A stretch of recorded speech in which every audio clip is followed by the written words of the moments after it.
Welcome to my YouTube channel. आज हम बात करते हैं प्रॉफिट और लॉस की।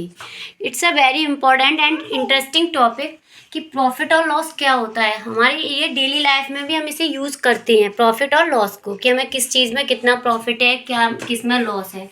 तो सबसे पहले प्रॉफिट और लॉस जानने के लिए हमें जानना होगा कॉस्ट प्राइस और सेलिंग प्राइस। कॉस्ट प्राइस को हम सीपी बोलते हैं और सेलिंग प्राइस को हम एसपी बोलते हैं। सबसे पहले आती है कॉस्ट प्राइस। कॉस्ट प्राइस वो होती है जो भी प्रोडक्ट हम जितने रुपए में खरीद रहे हैं वो उसकी होती है कॉस्ट प्राइस, और जितने में हम उसे बेच रहे हैं वो होती है उसकी सेलिंग प्राइस। कॉस्ट प्राइस जैसे मैंने लिखा है, it is the amount at which A product is purchase. हम किसी प्रोडक्ट को कितने में परचेज कर रहे हैं वो कॉस्ट प्राइस हुई।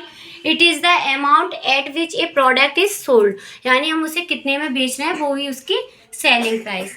प्रॉफिट और लॉस डिपेंड इन्हीं पर करते हैं, सीपी और एसपी पर। इसके बाद हम बात करते हैं प्रॉफिट की।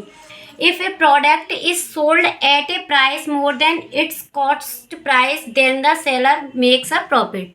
कहने का मतलब ये है कि हमने कोई भी प्रोडक्ट जिस रेट में खरीदा है और उससे ज़्यादा में बेचा है, मोर देन करके बेचा है, उससे ज़्यादा में बेचा है, तो हमें वहाँ प्रॉफिट होता है।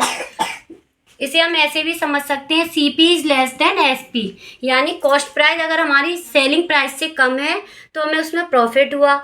और इसका जस्ट अपोजिट, अगर हमारी कॉस्ट प्राइस ज़्यादा है और सेलिंग प्राइस कम है तो हमें वहाँ पर लॉस होगा। जैसे फॉर एग्जांपल हमने कोई चीज़ 5,000 की खरीदी, 5,000 की हमने खरीदी, वो ही इसकी कॉस्ट प्राइस। हमने उसे 7,000 में बेचा तो वह हुई उसकी सेलिंग प्राइस। तो 7,000 5,000 से ज़्यादा होता है तो वहाँ में 2,000 का प्रॉफिट हुआ। अगर हमने वही चीज़ 5,000 की खरीद के 3,000 में बेची तो वहाँ 5,000 और 3,000 में 2,000 का डिफरेंस आया, वो हमारा लॉस, क्योंकि हमने जितने से खरीदी उससे हमने कम में बेची, वो होता है लॉस। इसके बाद हम बात करते हैं प्रॉफिट परसेंट की, कि हमें परसेंट में निकालना है कि हमें कितने परसेंट प्रॉफिट हुआ। तो वो लिखा हुआ है, it is the percent of profit on the cost price. Cost price पर ही प्रॉफिट का परसेंट निकाला जाता है, कॉस्ट प्राइस पर ही लॉस का परसेंट निकाला जाता है। हमें कॉस्ट प्राइस पता होगी तो हम प्रॉफिट का परसेंट निकाल सकते हैं कि कितने परसेंट हमें प्रॉफिट हुआ, और कॉस्ट प्राइस पता होगी तो हम ये निकाल सकते हैं कि हमें कितने परसेंट लॉस हुआ। इसके बाद कुछ फॉर्मूलाज लिखे हुए हैं प्रॉफिट निकालने के लिए।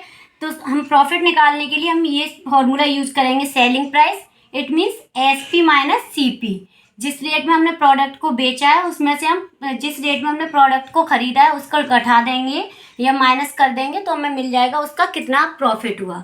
और प्रॉफिट परसेंट निकालने के लिए हम इस फॉर्मूला का यूज़ करते हैं, प्रॉफिट कितना प्रॉफिट हुआ और कॉस्ट प्राइस हमारी क्या थी, मल्टीप्लाई 100। इससे हमें प्रॉफिट का परसेंट मिल जाएगा।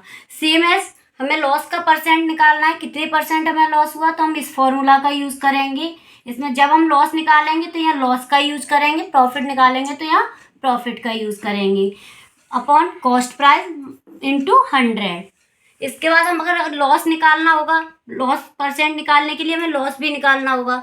लॉस निकालने के लिए हम इस फॉर्मूला का यूज़ करते हैं, cost price minus selling price. इसके लिए पहले हमें ये देखना होगा, न्यूमेरिकल कोई भी हमें दिया जाएगा कि सीपी बड़ा है या एसपी बड़ा है, तब हम इन फॉर्मूलाज को अप्लाई करेंगे और उससे हम प्रॉफिट और लॉस का पता करेंगे। Thank you. मेरी वीडियो अच्छी लगी हो तो प्लीज़ लाइक एंड सब्सक्राइब कीजिए, एंड अपनी कोई भी प्रॉब्लम हो तो कमेंट सेक्शन में आप मुझे कमेंट करके बता सकती हैं। Thank you.